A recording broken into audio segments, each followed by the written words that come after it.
Laging ikaw ba ang hinihintay nila? Magkasama sa business pero hirap pa rin kayo? Did you ever feel that? Kasi ganyan din ang nangyari sa isang couple na kilala ko. Let's call them si Nick at saka si Cass. Meron silang cleaning supplies wholesale distribution business. Sa labas parang maayos ang lahat. Si Nick handles the warehouse and suppliers. Si Cass naman siya ang nag-handle ng mga clients and collections. Clear naman ang division nila. Para bang lahat ay may responsible or responsibility, pero slowly a pattern began to show. Kapag nasa labas si Nick para sa deliveries, walang gumagalaw sa warehouse. Hihintayin muna natin si Sir Nick. Kapag nasa client meeting naman si Cass, ang sales team hindi makagawa ng desisyon. Hintayin na lang natin si Ma'am Cass. And on days when both of them were busy at the same time, yung kanilang staff maghihintay lang ng instruction. Kaya one afternoon, a regular client needed to confirm a large order. Wala namang makapag-decide sa staff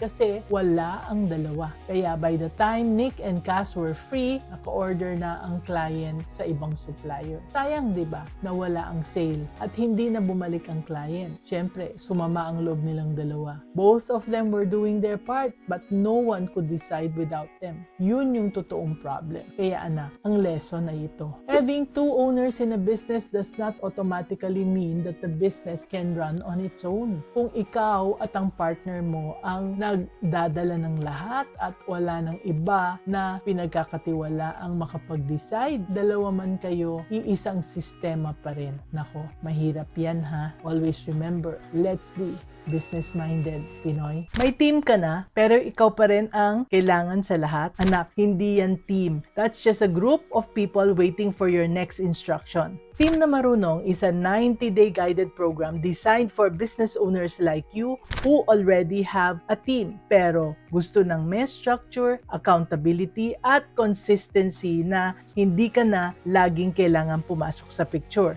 Week by week, you will build a team that is stable, proactive, at saka self-driven. Kahit wala ka sa tabi nila, hindi mo kailangan ng bagong team. Kailangan mo lang ng tamang sistema para sa team na meron ka na. Enroll now anak ha! The link is in the comment section.